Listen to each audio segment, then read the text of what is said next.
Edit. Take that burned piece of junk off before this court mistakes theater for evidence. Judge Richard Holloway's voice struck the room harder than his polished wooden gavel. Every face in courtroom 4 turned toward the elderly man standing alone beside the defense table.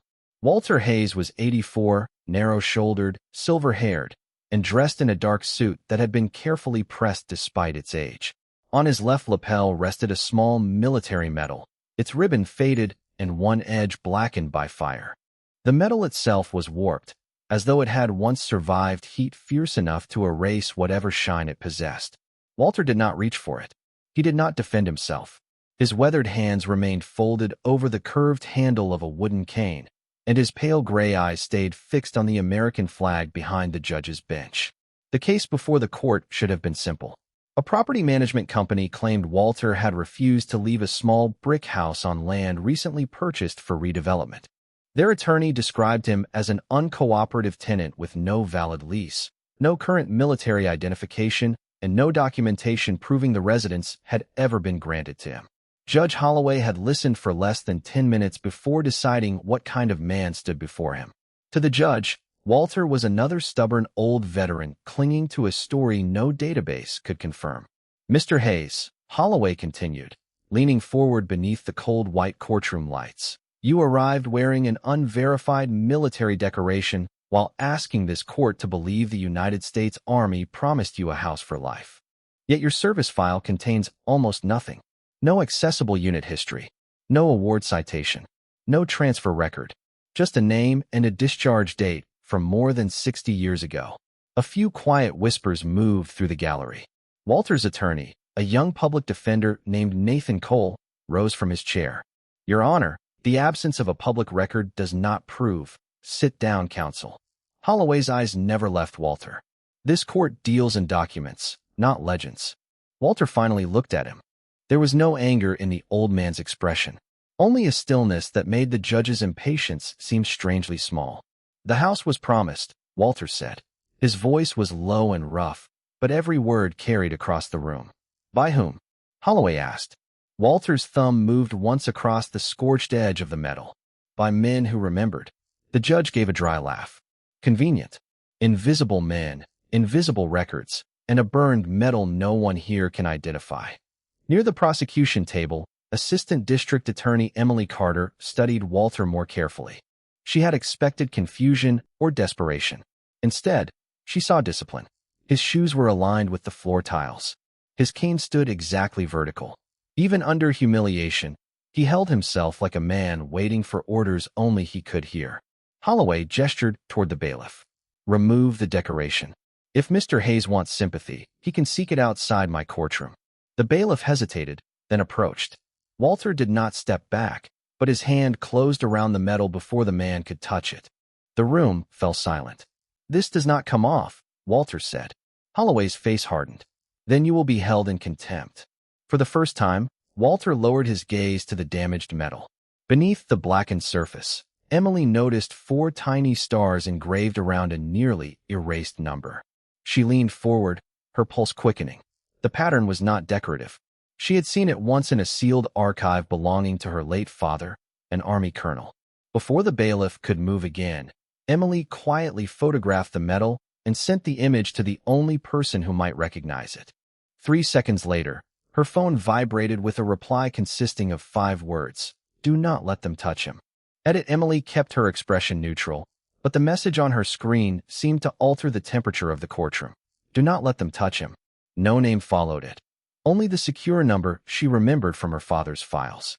She slipped the phone beneath a yellow legal pad as Bailiff Frank Dawson paused beside Walter. Judge Holloway noticed the hesitation. Is there a problem, Mr. Dawson? The bailiff glanced at Walter's hand closed around the burned metal. Your Honor, the gentleman has not threatened anyone. Perhaps we could allow counsel to verify the decoration before taking it. Holloway leaned back, offended that caution had entered a room he considered entirely his own. This is not a military museum. It is my courtroom. Remove it. Walter's fingers remained steady.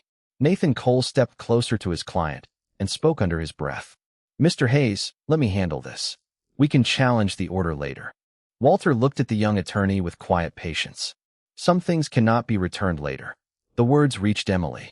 They carried no drama, only certainty. Holloway heard them too and mistook restraint for defiance. "You appear confused about your position here," he said. "You have no deed, no lease, and no accessible service record. The plaintiff purchased that property legally. Unless you can produce evidence that the federal government granted you permanent residence, you are occupying a house that does not belong to you." Walter shifted his gaze toward the tall windows. Rain traced silver lines down the glass, blurring the courthouse steps beyond them. "The papers were placed in a sealed file," he said. "Then provide the file number." "I was never given one." A few people in the gallery exchanged skeptical looks. The property company's attorney, Charles Vinton, rose with a practiced smile. "Your Honor, this only confirms our position. Mr. Hayes may sincerely believe a promise was made, but belief cannot cloud title law. My client has delayed construction for 6 months because he refuses to leave." Walter turned toward Vinton. "Your company found the marker beneath the porch."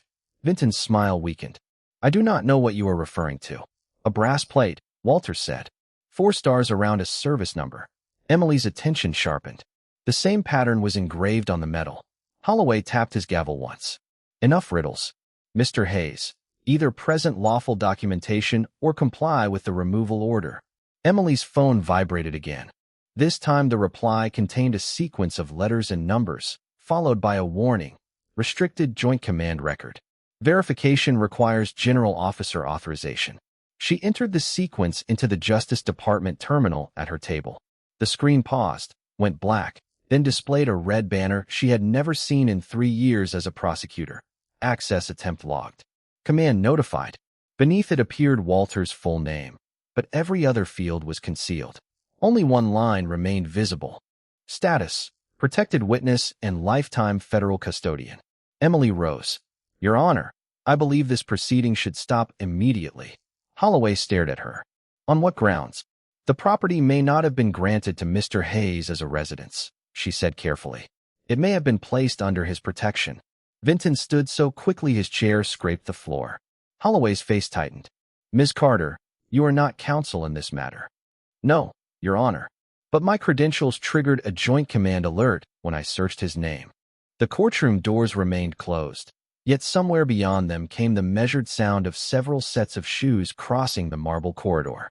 Emily looked down as a final message appeared on her phone. "For authorizations confirmed. Keep the courtroom open." The footsteps stopped outside courtroom 4, but the doors did not open. For several seconds, the only sound was rain tapping against the high windows and the faint hum of fluorescent lights above the gallery. Judge Holloway looked toward the entrance, irritated by the interruption he could not yet identify. "Bailiff, secure those doors," he ordered.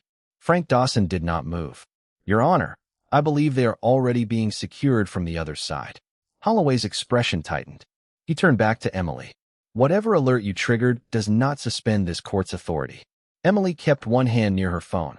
"No, Your Honor. But it may explain why Mr. Hayes has no ordinary record."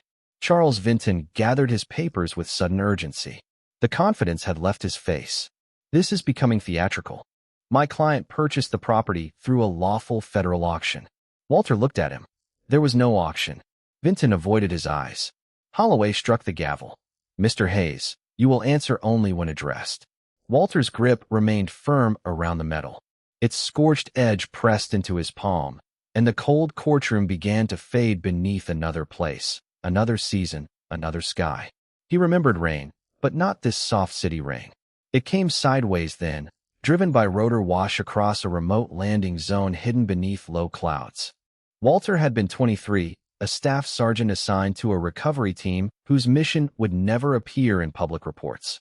A transport helicopter had gone down beyond a ridge, carrying 4 young officers from different branches of command. Their names were classified.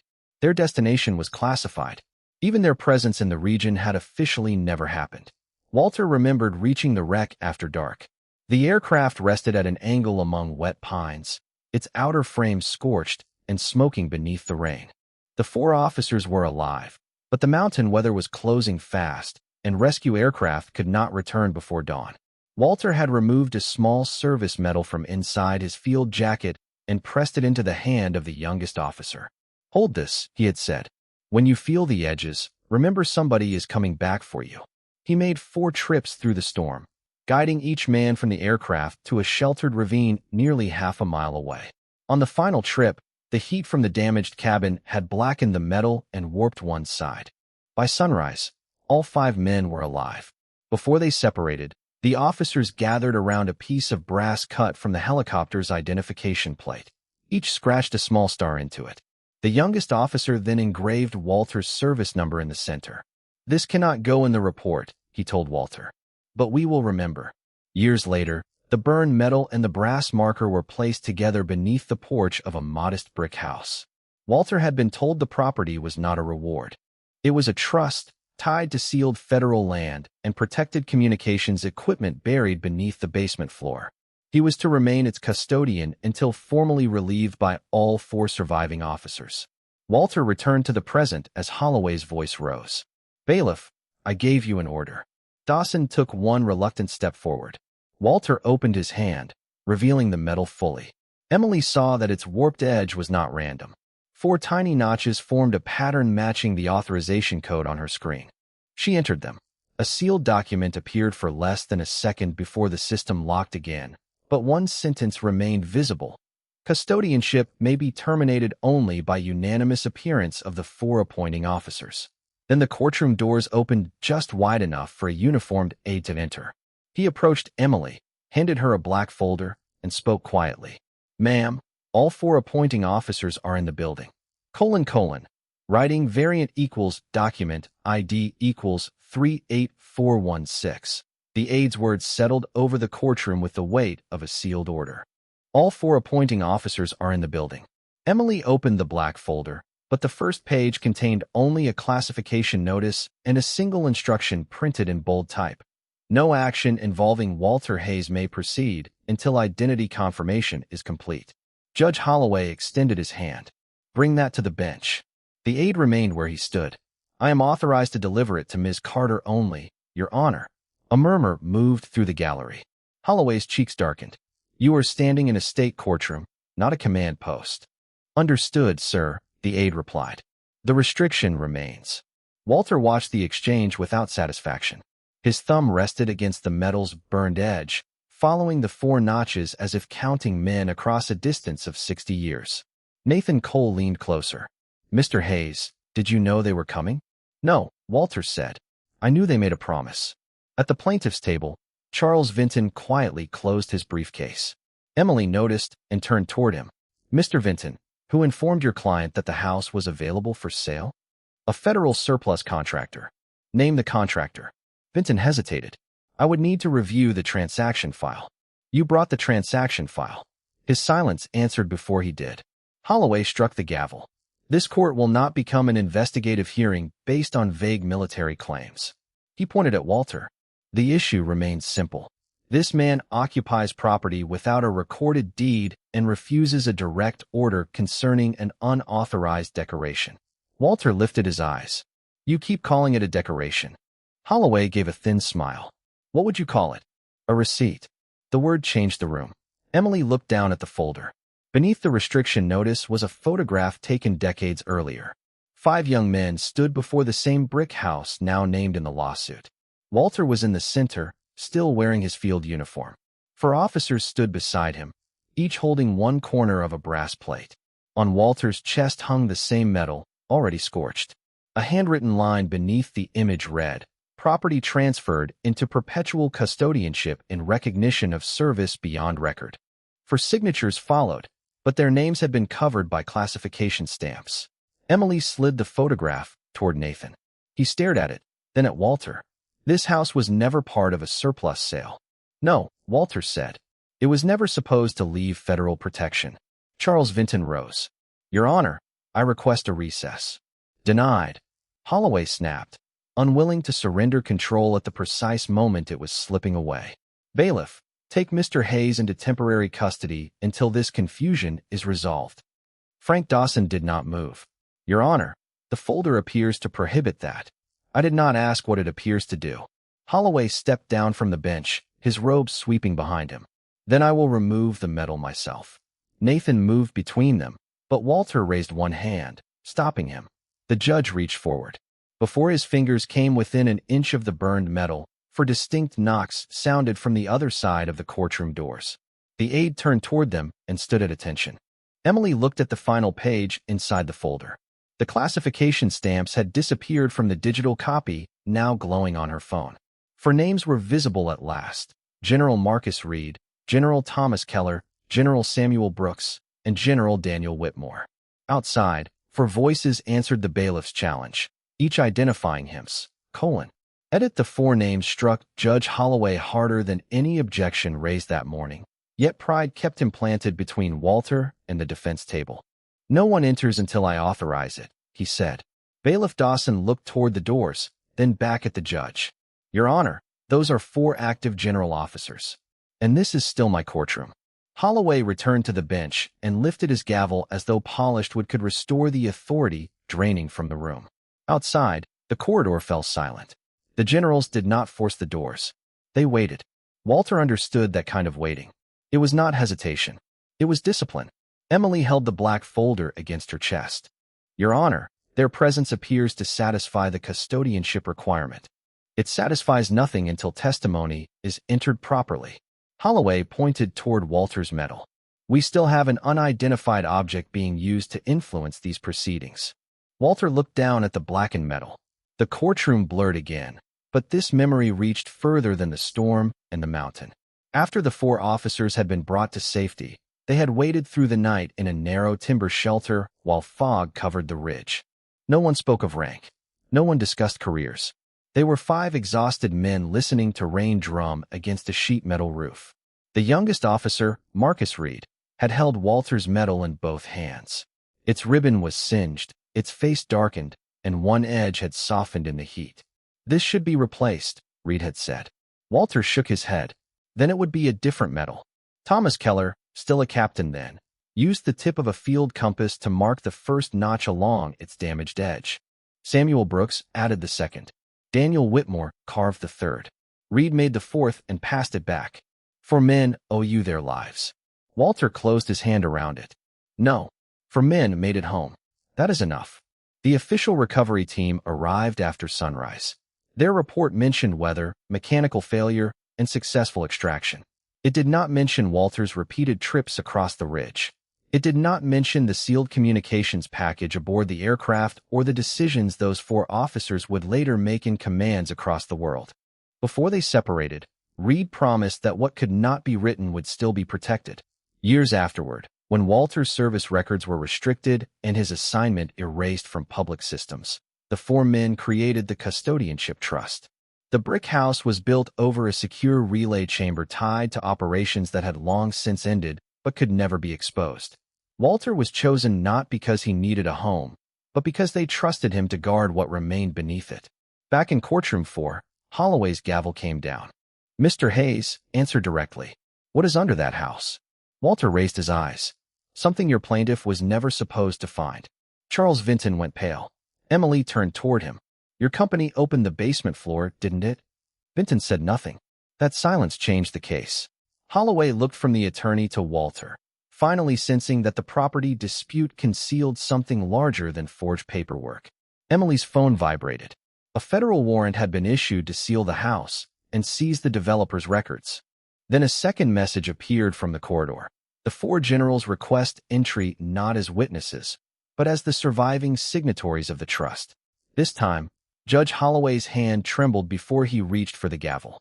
Edit. Judge Holloway stared at the request on Emily's phone, then placed his gavel flat against the bench as though refusing to touch it might slow the moment gathering around him. "The request is denied," he said. "No one enters until this court determines whether these claims are relevant." Emily's disbelief showed for the first time. "Your Honor, four general officers are the legal signatories to the trust at issue. They are not listed on the deed. Neither is Mr. Hayes, because the deed is sealed." Holloway leaned forward. "Then you have no admissible evidence." The words pleased him. They turned a mystery back into procedure, where he believed he could control it. He ordered the aide to leave, directed Dawson to keep the doors closed, and gave Walter one final opportunity to surrender the medal. Walter remained beside the defense table, his cane planted firmly on the tile. "You still think this is about the medal?" he said. Holloway's eyes narrowed. It is about your refusal to obey. No, Walter replied. It is about what happens when a man sees something he cannot understand and decides it must be worthless. The gallery fell still. Even Charles Vinton stopped packing his briefcase. Holloway lifted the gavel again. Mr. Hayes, you are now in contempt of court. Bailiff, place him in custody. Dawson's jaw tightened. Your Honor, the federal restriction is not an order from this bench. Walter offered no resistance as Dawson approached, but Nathan Cole stepped between them. I request an immediate stay pending federal review. Denied. Then I request time to authenticate the custodianship agreement. Denied. Emily opened the black folder and searched the remaining pages. Every signature had returned beneath a gray security veil. The property coordinates were visible, along with a diagram of the house and a narrow chamber beneath the basement. Yet the central authorization page remained locked. A notice across the screen read, "Physical token required." Emily looked toward Walter's lapel. The 4 notches. The burned edge. The number nearly erased beneath the soot. The metal was not merely proof of the rescue. It was the physical token attached to the trust. Mr. Hayes, she said, the metal opens the record, doesn't it? Walter turned to her. It confirms the men who made the promise. Holloway gave a weary laugh. Now jewelry unlocks federal documents. Emily removed a secure reader from the aids folder. It had a shallow metal slot shaped like an old identification seal. Not jewelry, she said. A key. Walter studied the device. For decades, he had guarded the metal because it carried the memory of 4 lives. He had never been told it carried anything else. Slowly, he unpinned it, but instead of handing it to the court, he placed it in Emily's open palm. The metal was heavier than it looked. Its surface was cold except along the blackened edge, which still seemed to hold the warmth of another time. Emily fitted it into the reader. The 4 notches aligned with 4 contacts. A green light appeared. Her terminal unlocked at once, filling the screen with a sealed order dated 61 years earlier. Holloway rose despite himself. Nathan read over Emily's shoulder. The trust could not be sold, transferred, searched, or dissolved without Walter's consent and the physical presence of all 4 appointing officers. Any attempt to remove him automatically activated federal protection. At the bottom of the page was an additional clause none of them expected. The burned metal was designated as the permanent symbol of Walter's authority over the property. Emily turned the screen toward the bench. Your Honor, by ordering that metal removed, you did not challenge a decoration. You attempted to strip the lawful custodian of his federal credentials. Before Holloway could answer, the courtroom lights dimmed for half a second. The electronic locks released with 4 sharp clicks. Outside, 4 general officers had just presented matching authorization seals. Edit the 4 clicks echoed through courtroom, 4 like the final seconds of a clock. Judge Holloway stared at the doors, but they remained closed. The locks had released. No one had entered. For one fragile moment, he seemed to believe the silence meant he still had control. Bailiff, he said, forcing steadiness into his voice, lock those doors again. Dawson looked at the security panel beside the entrance. Its light had changed from red to white. I can't, Your Honor. The system has transferred control. To whom? Emily did not need to answer. Her terminal displayed 4 separate authorization streams, each arriving from a different command network. The first originated at the Pentagon. The second came through Army Forces Command in North Carolina. The third carried an Air Force strategic seal from Nebraska. The fourth had been authenticated aboard a Navy Command aircraft less than 30 minutes earlier. 4 men had interrupted 4 separate schedules because a photograph of one burned metal had crossed a secure channel. Emily watched their confirmations assemble across the screen. General Marcus Reed, United States Army. General Thomas Keller, United States Air Force. General Samuel Brooks, United States Marine Corps. General Daniel Whitmore, United States Army. Each name was followed by the same statement. I affirm Walter Hayes as lawful custodian. Charles Vinton read the screen from across the aisle. His face lost its remaining color. Your Honor, my client had no knowledge of any classified designation. Walter turned toward him. Your survey crew found the brass marker 3 months before the sale. Vinton's mouth opened, but no answer came. Emily searched the developer's exhibits and found a photograph buried among hundreds of inspection images. It showed a square plate beneath the old porch, cleaned of dirt and photographed beside a ruler. Four engraved stars surrounded Walter's service number. Someone had marked the file with a handwritten note. Possible military artifact. Removed before demolition. Nathan Cole rose slowly. They knew. Holloway lifted his gavel, but the gesture no longer carried weight. Allegations against the plaintiff can be addressed separately. This hearing concerns possession of the property. Emily looked directly at him. The property cannot be separated from the custodian, and the custodian cannot be separated from the metal.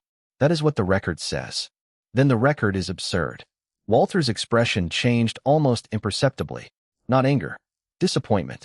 A promise only sounds absurd to someone who has never had to keep one. The words left Holloway with nothing to strike down.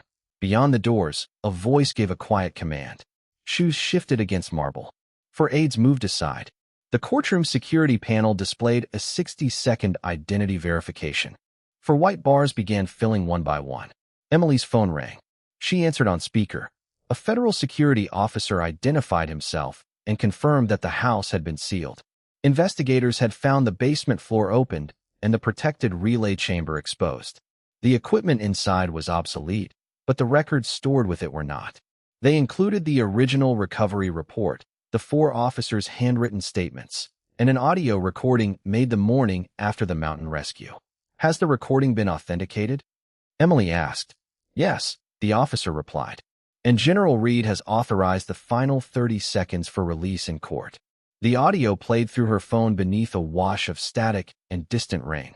A young voice spoke first. Walter Hayes brought all four of us home. Another voice followed. Whatever rank we hold from this day forward, he will never stand alone. Walter closed his eyes. He had not heard those voices in 61 years. On the security panel, the fourth white bar filled. The doors began to move inward, and four shadows stretched across the courtroom floor. The doors opened fully, and four generals entered courtroom 4 without haste. General Marcus Reed came first, his silver hair cut close, his army uniform carrying 4 stars on each shoulder. Beside him walked General Thomas Keller in Air Force Blue, General Samuel Brooks in Marine dress uniform, and General Daniel Whitmore in Army Green. Their aides remained outside. No cameras followed them. No announcement was needed. Every person in the gallery rose as if pulled upward by the same invisible command. Judge Holloway stayed seated for 1 second too long, then stood behind the bench, his face caught between disbelief and calculation. The 4 men did not look at him. They did not look at Charles Vinton or the federal documents glowing on Emily's screen. Their attention went directly to Walter Hayes. Walter stood beside the defense table with his cane in one hand and the burned metal resting in Emily's palm. For the first time that morning, the old veteran seemed uncertain, not afraid, simply unprepared to see 4 young officers from a rain-covered mountain now standing before him as generals. Reed stopped 6 feet away. The others aligned beside him with the precision of men who had spent lifetimes carrying command. Then all 4 raised their right hands and saluted. The room became completely still. Walter looked at each face in turn. Time had changed them, adding lines, silver hair, and the burden of decisions made across decades, but he recognized the eyes. Keller was the first to speak. Staff Sergeant Hayes, we are late. Walter's mouth tightened with the faintest trace of a smile. By about 61 years. Brooks lowered his hand only after Walter slowly returned the salute. We came as soon as the alert reached us. Holloway cleared his throat. Generals, this court respects your service, but there are procedures. Reed turned toward the bench. The movement was calm, yet Holloway stopped speaking. Your Honor, we are here because your court attempted to remove the lawful custodian of protected federal property and ordered the confiscation of his credential. Holloway glanced at the medal. I was told it was an unidentified decoration. You were told by Mr. Hayes that it did not come off, Whitmore said. That should have been enough reason to pause. Reed approached Emily and accepted the medal with both hands. He did not hold it like jewelry. He held it like evidence from a promise. This was already damaged when he placed it in my hand on that mountain, he said. He gave it to me so I would remember that someone was coming back. Keller stepped beside him. He returned 4 times through weather that had grounded every rescue aircraft within 50 miles. Brooks continued. He asked for no citation, no promotion, and no public recognition. Whitmore looked toward Walter. When the mission was sealed, his name disappeared with it. We built the trust because the country could not honor him openly. Charles Vinton lowered his eyes. Reed turned the metal over, revealing the nearly erased service number. The house was never compensation. It was a protected station placed under the authority of the one man all four of us trusted without reservation. Judge Holloway's voice had lost its edge. Then the court was given incomplete information. Emily answered before the generals could. The court was given a reason to stop. It chose not to. Reed placed the medal back into Walter's hand, then faced the bench. We have also reviewed the property company's inspection files. They discovered the brass marker, opened the secured chamber, and concealed both facts during the sale. Federal officers appeared quietly at the doorway behind the generals. Vinton sank into his chair. Holloway looked at the 4 stars engraved around the medal's edge, as if seeing them for the first time. Reed removed a sealed document from inside his jacket and laid it on the clerk's table. This is the original trust order. All 4 surviving signatories are present, exactly as required. He looked toward Walter, and his voice softened. There is one final provision the court has not yet heard. Walter's fingers closed around the burned metal. Reed opened the document to its last page. The house was protected for Walter's lifetime, but the hidden clause went further. No court, agency, officer, or private owner could remove him from that property unless all 4 generals stood before him and personally asked him to leave. Edit for several seconds. No one in courtroom 4 spoke. The final clause lay open on the clerk's table, its language plain enough to silence even Judge Holloway. General Marcus Reed turned from the document to Walter Hayes. Staff Sergeant, we are not here to ask you to leave. General Keller stepped forward. We are here to confirm that no one else has the right to. General Brooks placed a signed affidavit beside the trust order. General Whitmore added the original federal property seal, its 4 engraved stars matching the notches on Walter's burned metal. Together, the documents closed every gap the property company had tried to exploit. Emily Carter entered them into the record. Nathan Cole stood beside Walter, no longer looking like an overwhelmed public defender, but like a man who understood he had been entrusted with something larger than a housing dispute.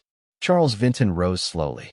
Your Honor, in light of the newly presented evidence, the plaintiff wishes to withdraw its claim. Holloway looked at him with open disbelief. You concealed a protected marker, opened a restricted chamber, and brought this matter into my courtroom under false pretenses. Vinton lowered his eyes. Federal officers approached the plaintiff's table and quietly collected the company's files. No one raised a voice. No one needed to. The reversal was complete before Holloway finally looked toward Walter. The old veteran stood in the same place where he had been mocked less than an hour earlier. His suit was still worn. His cane was still plain. The metal on his lapel was still blackened and warped. Yet now every person in the courtroom understood that its damage was not evidence of worthlessness. It was evidence that something precious had survived. Holloway descended from the bench. Without the height of the platform, he seemed smaller, almost uncertain. Mr. Hayes, he began.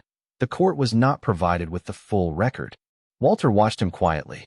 You were provided with a man asking you not to touch something you did not understand. Holloway's gaze fell to the metal. I should have paused. Yes, Walter said.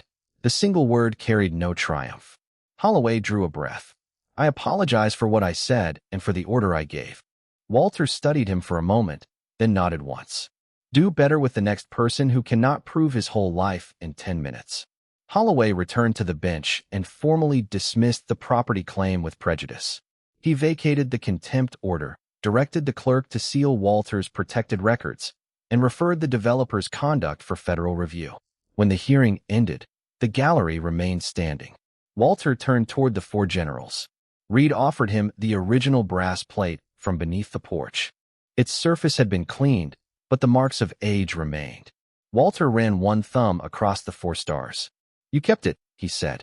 You kept us, Reed replied. Outside, the rain had stopped. Sunlight broke through the courthouse windows and touched the scorched metal, catching on one surviving edge of silver. The 5 men walked toward the doors together, not as 4 generals escorting an old veteran, but as 4 lives still honoring the man who had once refused to leave them behind. At the threshold, Walter paused and looked back at the courtroom. Judge Holloway stood silently behind the bench. Emily held the black folder against her chest. Nathan carried the restored trust order. Walter gave them a small nod, then stepped into the corridor with the 4 generals beside him. Some medals shine because they have never faced the fire. The ones that matter most are often the ones that did.